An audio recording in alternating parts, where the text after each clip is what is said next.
Buenas noches. Vamos a hablar de la primera clase de introducción a los sistemas navales, nomenclatura de los sistemas navales. Un buque, según la ley de navegación, es un elemento, una embarcación que tiene medios fijos de propulsión y normalmente está destinado al tráfico por las aguas territoriales o interiores o por el mar libre entre puertos nacionales y extranjeros para el transporte de mercancías o personas.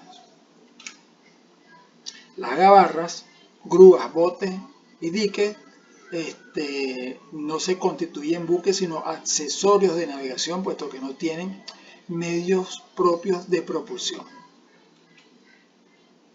En el artículo 10 de la Ley de Navegación dice que los buques se clasifican en vapor, porque son propulsados por máquinas que generan vapor, en este caso calderas, y que deben tener un peso mayor a 100 toneladas, mayor o igual a 100 toneladas.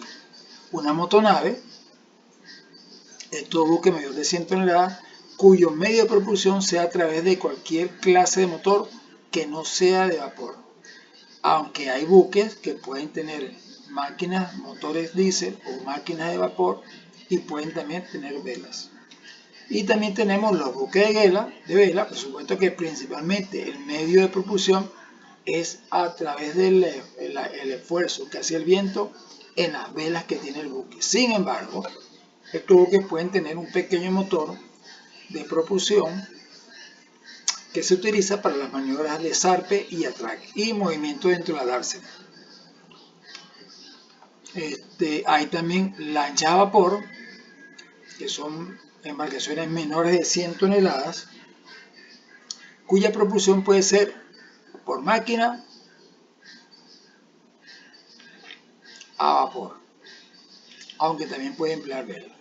Las lanchas a motor es toda embarcación menor de 100 toneladas cuyo medio de propulsión es un motor, aunque también pueden tener vapor.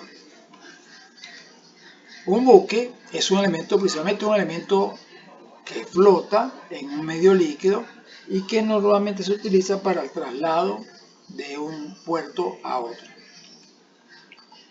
y que tiene que reunir ciertas condiciones como solidez, estanqueidad, flotabilidad, estabilidad y velocidad para poder cumplir, por supuesto, con el diseño para el cual fue construido. Normalmente tiene una forma alargada y cóncava, los extremos anchos para que pueda avanzar. Tiene capacidad de flotación, puesto que tiene el casco, no tiene aberturas para el tránsito o para el paso libre de agua hacia el interior. Por supuesto, el casco debe tener la suficiente resistencia para soportar los esfuerzos de torque del buque cuando está cargando, cuando está en el proceso de carga o cuando está navegando en el medio marino donde le toque navegar. Y dependiendo de las características de diseño, hay diferentes tipos de buques: transporte comercial, recreativo, deportivo, para exploración, para investigación y militar, entre otros. El buque tiene las principales características que tiene un buque, según vemos en la gráfica, es que tiene una eslora, que es la distancia longitudinal desde la parte frontal del buque hasta la parte posterior del buque, llámese la proa y la popa. La manga es el ancho medido en la medianía del buque, o sea, en el centro del buque, y que me permite conocer cuál es el ancho de proa hacia popa. A medida que está avanzando de proa hacia popa, cuál es el ancho que tiene el buque o esa cubierta que debe tener el buque. El puntal es la altura medida desde el fondo de la quilla hasta la cubierta en el área de medianía. El calado es la distancia que se mide desde la línea de flotación hasta la quilla del buque. La proa es la parte delantera del casco del buque y es lo que permite el avance correspondiente del buque a medida que va navegando. Facilita, pues, es la que va abriendo el paso en el agua para que el buque pueda avanzar. Mientras que la popa es la parte posterior de popa, donde normalmente abajo de la popa están ubicados los timones y están las hélices para propulsar el buque. La obra viva, el casco tiene dos grandes áreas que la separa las líneas de flotación. Debajo de la línea de flotación se llama la obra viva porque es la que está recibiendo el esfuerzo y la presión del agua sobre la cara del casco. Mientras que la obra muerta es toda la estructura del buque que está por encima de la línea de flotación.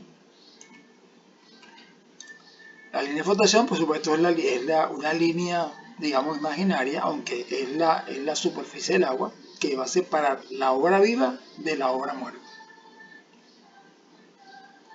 El costado es el lado derecho o izquierdo del casco del buque, que normalmente se le llama estribor, el de la derecha, y babor, el lado de la izquierda. Entonces, el babor lleva cabecilla y estribor es el otro. La cubierta es el piso por donde las personas o los equipos o los vehículos circulan en cada nivel del buque. Entonces tengo la cubierta principal, que es la que está expuesta directamente al clima, al sol, digamos así, como la lluvia. Y debajo de esa cubierta hay otras cubiertas o otros pisos que va a depender de la altura que tenga el buque para definir cuántas cubiertas puede tener. La sentina es la parte más inferior del buque, donde se unen los dos costados del buque y hacen línea con la quilla. Y normalmente todos los líquidos del buque van a tener allá. La bomba chica es un mecanismo que puede ser manual o eléctrico, que se utiliza para descargar los vehículos que estén presentes en la sentina del buque. Y la quilla es, digamos, la columna vertebral del buque, que es donde se soportan las diferentes cuadernas y la estructura del casco. El timón es una pieza metálica o de madera, dependiendo del buque que estemos utilizando, que se utiliza para, en función del avance del buque, direccionar si el buque va a tomar hacia el lado derecho o hacia el lado izquierdo. Se va a agarrar hacia el estribor o a agarrar el babor. La pala del timón lo que hace nos facilita el desviar el avance del buque en el medio acuoso.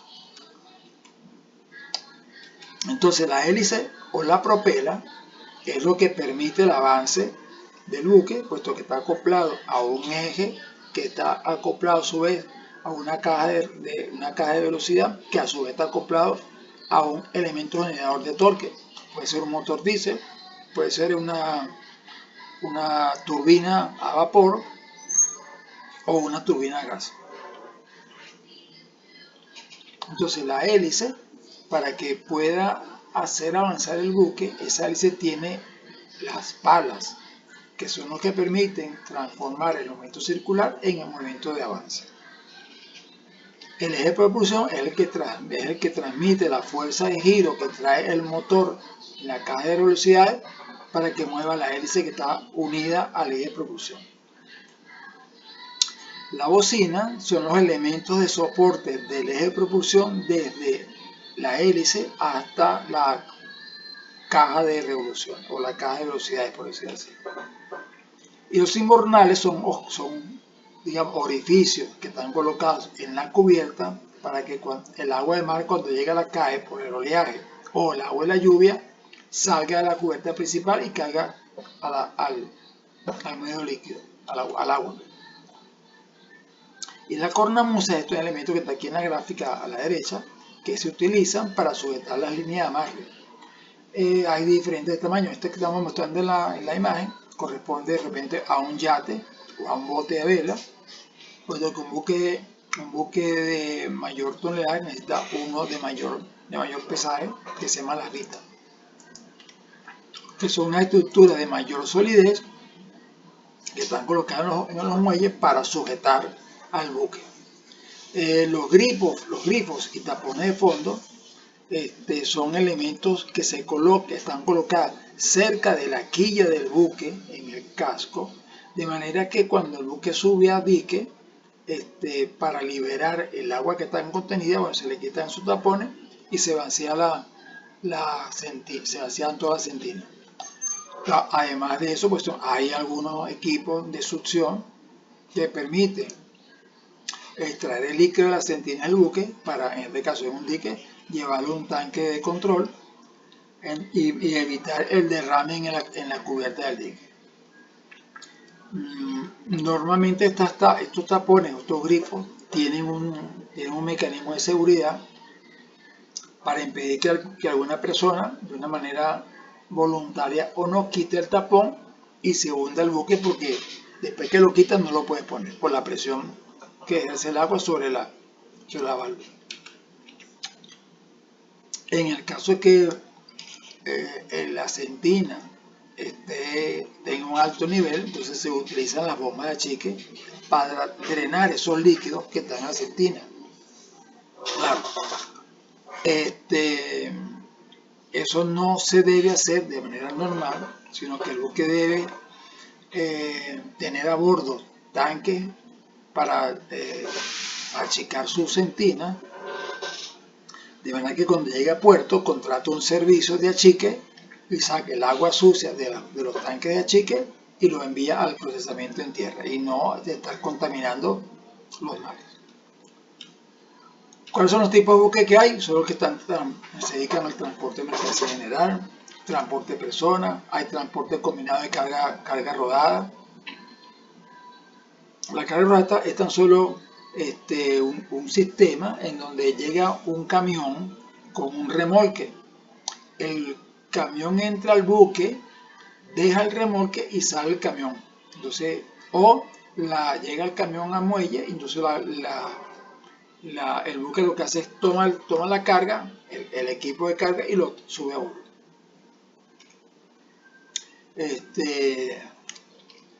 Para ello el buque es como si un ferry. El buque entra al buque por un lado y sale por el otro. Normalmente los ferries tienen la puerta de proa y la puerta de popa, entonces les permite entrar y salir. Ahí tienen una imagen para que veamos que el buque, o sea, en este caso entra un remolque, que a bordo lo que hacen es toman el container mediante grúa y lo colocan en la base del camión, y el camión lo que hace es entrar y salir a carga. El método RoRo son vehículos que pueden rodar por sí mismos y entran al buque, dejan la carga y suelen salir. O el buque o se queda con el vehículo o se queda dentro. Esto lo que permite la facilidad de la carga y descarga del buque, porque el medio de transporte, el contenedor ya tiene rueda. Lo que hacemos es meter y sacar.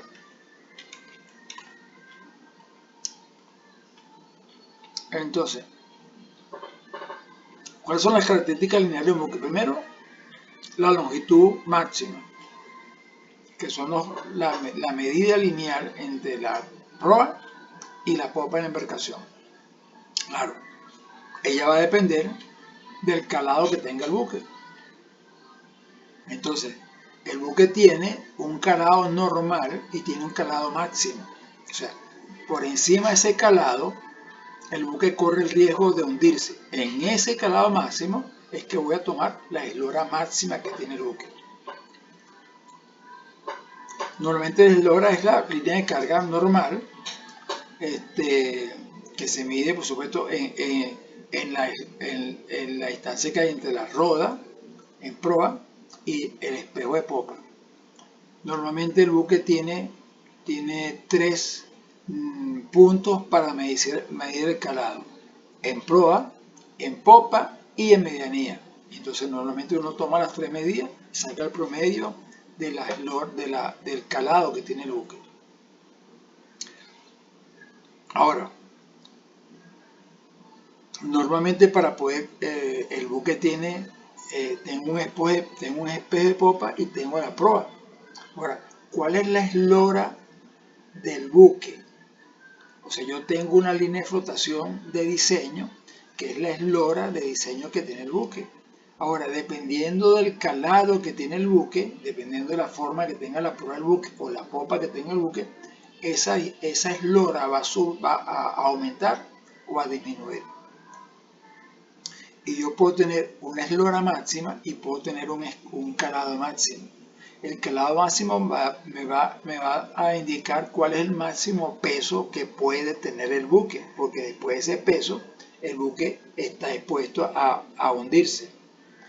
Y la eslora máxima también me está diciendo, junto con el calado máximo, cuál es la máxima eslora que yo puedo tener sin arriesgar la estabilidad del buque. El hito es el ancho más grande que normalmente se mide en medianía, que es el espacio de acuerdo al diseño más ancho que tiene el buque. Y en este caso, la manga, que es el hito, es el punto medio del buque donde yo puedo medir el máximo ancho del buque en función de la línea media de flotación. Y la altura lateral, por supuesto, es la altura que se mide desde la quilla hasta la parte superior de la viga, o sea, hasta la cubierta. Esa es la distancia lateral más alta que puede tener el buque. El buque tiene una capacidad de carga que normalmente se mide en metros cúbicos y va a depender del tipo de buque que estamos transportando. Cada buque, en función de su diseño, de su tonelaje, va a variar en cuanto a la capacidad de carga. Entonces tengo dos tipos de carga. La carga de paquete, digamos así, un vehículo, y la carga de granel, que es para cargo de grano. Cada uno tiene una forma distinta de embarque y tiene una forma distinta de descargar la mercancía. Existe una capacidad de carga en balas, que es el volumen de todos los espacios del buque entre los bordes interiores de las estructuras sobresalientes. ¿Qué significa esto? Pongamos que somos un buque a granel, y el buque a granel se usa el espacio completo del tanque para el embarque de grano. O sea que el grano va pegado al costado del buque. No hay nada, no lo separa nada. A menos que el tanque tenga doble fondo. Pero normalmente se ocupa, el buque que carga granel ocupa de mamparo a mamparo. Ahora, cuando tú cargas caja, hay espacio desde la carga hasta el mamparo. O sea, hay espacio vacío porque la carga no se curva con la estructura del buque. En la capacidad del buque a granel, bueno, mide todos los volúmenes disponibles del buque entre la carga que tengo el buque. Eso me permite conocer cuál es el estimado de espacio vacío o disponible que tiene el buque, porque estoy midiendo la carga a granel en relación al espacio total disponible para carga. Esta capacidad de carga del buque por tonelada se mide entre la carga y la diferencial de los espacios que tengo en el buque. La carga constituye la carga específica que tengo para el tipo de buque que tengo, cuál es el coeficiente de no conformidad constructiva del buque y su bodega. Eso implica cuál es el espacio no apto o no disponible para carga del espacio de carga. Cuántas escotillas tiene el buque, cuántas cubiertas tiene el buque, cuál es la capacidad de carga del equipo de elevación, o sea, cuánto puede levantar la grúa de carga. Y qué medios tengo para ventilar. Esos medios ventilar y control de los microclimas son importantes porque va a depender del tipo de carga que estamos llegando. O sea, el hecho que yo transporte grano no quiere decir que lo va a dejar solo, ¿no? Los granos, en función del tipo de grano, se pueden fermentar en el viaje y van a generar varios gases o vapores. Entonces necesito un sistema de ventilación para extraer esos gases que pueden constituirse un peligro para el buque. La carga que incluye el RoRo son buques, vehículos, camiones, tractores, autobuses, remolques, casas rodantes, helicópteros, equipos de construcción, mercancía sobredimensionada que se puede cargar una plataforma. O sea, vean que es variado el tipo de carga que tiene un buque RoRo. Entonces, en la carga normalmente se puede clasificar como un buque dedicado al transporte de cualquier tipo de mercancía líquida, puro tanque líquido. Eso tengo un buque de transporte crudo, de transporte químico, de productos químicos no inflamables, de transporte de gases licuados, que son ese que tienen esas bombotas gigantescas arriba, o buques dedicados simplemente a mercancía sólida. Si se cuenta digamos, un proceso de carga vigilado y controlado, se puede aprovechar el buque a plenitud. O sea, un buque contenedor transporta solo contenedores y va a depender del elemento de puerto. Y aclaro esto. Antiguamente llegaba el camión, la gandola con el container, estaba una grúa adosada al muelle, o en la orilla del muelle, y simplemente lo que hacía era agarraba el container y lo iba colocando.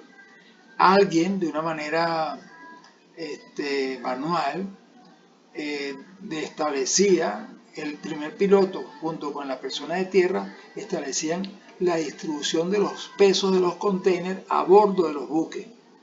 Claro, tenían que saber cuál era el peso de los buques, igual cuál era el peso del container, para en función de esos pesos hacer ese cálculo de distribución. Hoy en día no, hoy en día están los muelles y está ya el muelle, tiene un programa informático y lo que hace es que la computadora lo que hace es mueve las grúas y busca los contenedores que ya están previamente seleccionados, pesados y tabulados, y los va buscando y los coloca en el proceso para equilibrar la distribución de pesos a bordo. La inspección visual es muy poca en el buque, porque ya lo que hacen es que verificar que el container haga contacto en las esquinas y quede anclado. Sin embargo, ya han escuchado ustedes que han ocurrido algunos accidentes de buques contenedores en donde el buque pierde los containers porque entró a mal tiempo, exceso de repente de viento, una mala distribución o un error en el cálculo de la distribución de los contenedores de bordo y se fueron de lado por una incorrecta maniobra del buque. Entonces los buques a carga de granel son capaces de transportar cualquier tipo de grano, cualquier tipo de mercancía en saco, madera, hierro. O sea, el buque a granel es un buque es un buque todero prácticamente, puede llevar lo que sea siempre y cuando se haga en orden. En la gráfica también de una grúa que lo que hace es cargar el material a bordo del buque de carga. Pueden transportar lo que sea en la bodega. Para los buques de transporte de personas, hay varios tipos de buques, los yates, los ferros, los yates, los cruceros, o pueden haber buques que tengan carga rodada que también puedan tener espacio para carga de traslado de personas. Estos tipos de buques lo que precisamente la principal, digamos, dificultad que existe es el muelle. O sea, ¿cuáles son las facilidades que existen en el muelle para la carga y descarga de material y para la entrada y salida de las personas? ¿Qué otro tipo de buques existen? Existen los buques militares. Va a depender del tipo de buque militar que existan, porque hay buques submarinos, buques de patrullero, buques de transporte de personas, buques de combate de primera línea, combate de segunda línea, que son, y hay portaaviones, que son buques específicos para el área militar. Hay buques para aplicaciones industriales, transporte de gas, transporte de combustible, transporte de carbón. Hay buques pesqueros, que lo que hacen ya, hay buques para perforación. Ahí tenemos un buque de perforación, que casualmente transporte, fíjense, tiene hasta un helipuerto en la proa. Buques para aplicaciones especiales, buques para remolcadores, buques de investigación oceanográfica, como ese que está aquí blanco, y un buque cableador. Un buque cableador es un buque que hace el tendido de cables, por ejemplo, el cable submarino de telefonía, lo hace un buque específico para eso.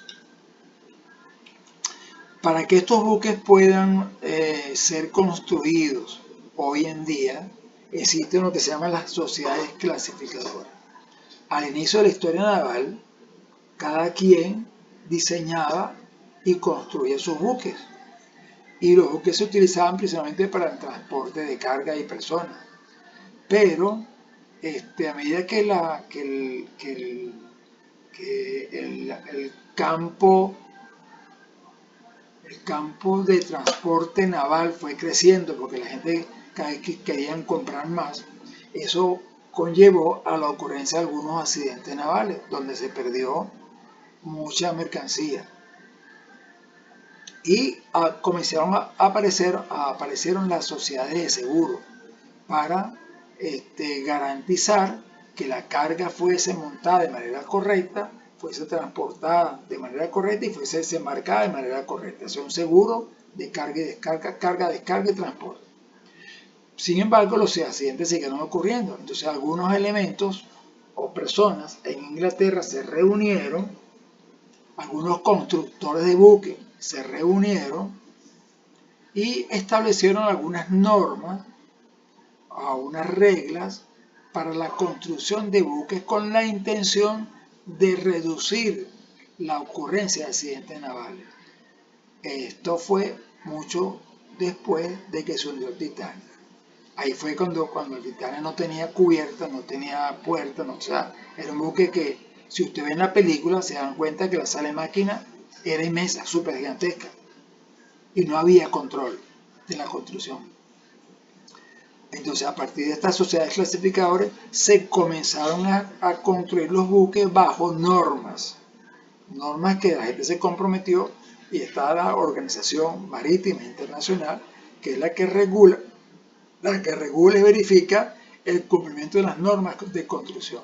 Y ahí, hoy en día, está la OMI, que es la que establece cuáles son las normas principales, y están las empresas de construcción de buques que han generado a su vez submanuales de clasificación y de construcción de buques. Entonces, cada casa constructora tiene sus manuales de construcción basados en las normas de la Organización Marítima Internacional. Entonces, aquí las aseguradoras vieron su oportunidad y comenzaron a regular. Y llegó la OMI y terminó de regular los procesos de construcción e inspecciones. O sea, hoy en día, por ejemplo, yo soy inspector naval. Yo me asocio, me contrata en una empresa de estas de inspecciones, y yo lo que hago es inspecciono el proceso de construcción, inspecciones periódicas para validar el certificado de uso de cada buque.